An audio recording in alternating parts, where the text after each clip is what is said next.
Et c'est vraiment très agréable de partager et de découvrir cette faune et cette flore un peu partout.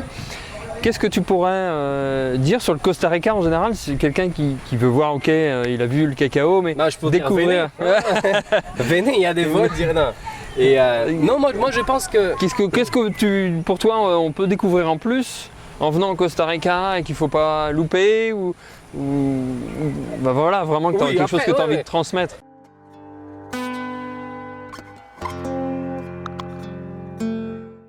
Et c'est vrai que bon, déjà la plantation de cacao très important, mais tout le monde connaît, bon pas tout le monde, mais en tout cas la réputation aussi basée un peu sur le café, sur l'ananas, la banane. Je pense que si quelqu'un éventuellement voudrait faire un circuit un peu agricole, ouais. c'est-à-dire qu'il pourrait passer sur différentes plantations, on peut les visiter, on voit comment on fait cette transformation pour que ça arrive en tout cas chez vous. Ouais. Et, non, après si on rentre déjà dans le côté tourisme, on fait des choses et on a un peu de tout, c'est-à-dire que c'est pas parce que je suis costaricien, attention, non, je pense qu'on a quand même beaucoup de choses à offrir pour ceux qui veulent un peu plus du calme, pour ceux qui veulent un peu plus du confort, pour ceux qui aiment l'adrénaline, notamment avec des activités comme la tyrolienne, des activités comme le rafting et des ponts suspendus, c'est toujours des choses, on en a, mais on a aussi toutes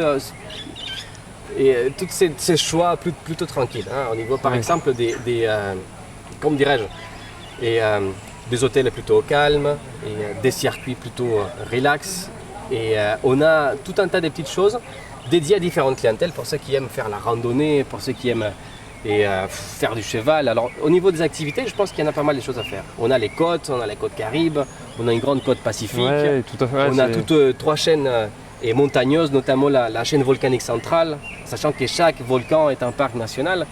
Et je pense qu'il y a quand même pas mal de choses à faire à ces niveaux-là. Les gens sont... Donc oui, le choix, il ne s'arrête plus là, ça y est, c'est parti.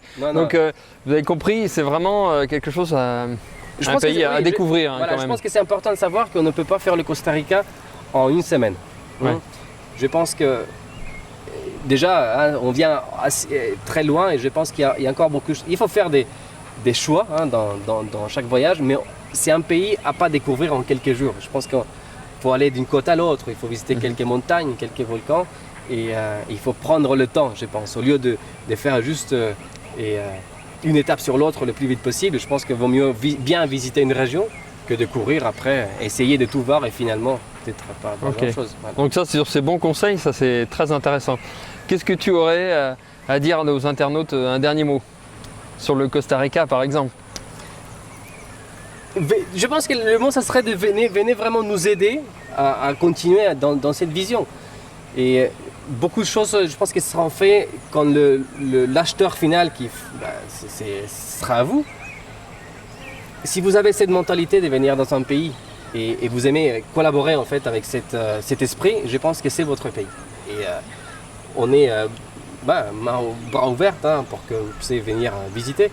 Le dernier peut-être mot à dire, c'est effectivement, oui, venez, on a tout un tas de choses, comme on dit, mi casa es tu casa, mais mon pays, ça pourrait être le vôtre. Voilà, donc avec ce dernier mot, nous on était au Costa Rica, enfin on est toujours au Costa Rica, et derrière nous il y a le volcan Arenal, si c'est ça, si je ne me trompe pas, donc magnifique volcan qu'on ne peut malheureusement pas visiter, mais on peut le découvrir sur différentes facettes. Et moi je vous dis en tout cas à bientôt sur de nouvelles news sur le Costa Rica. Au revoir.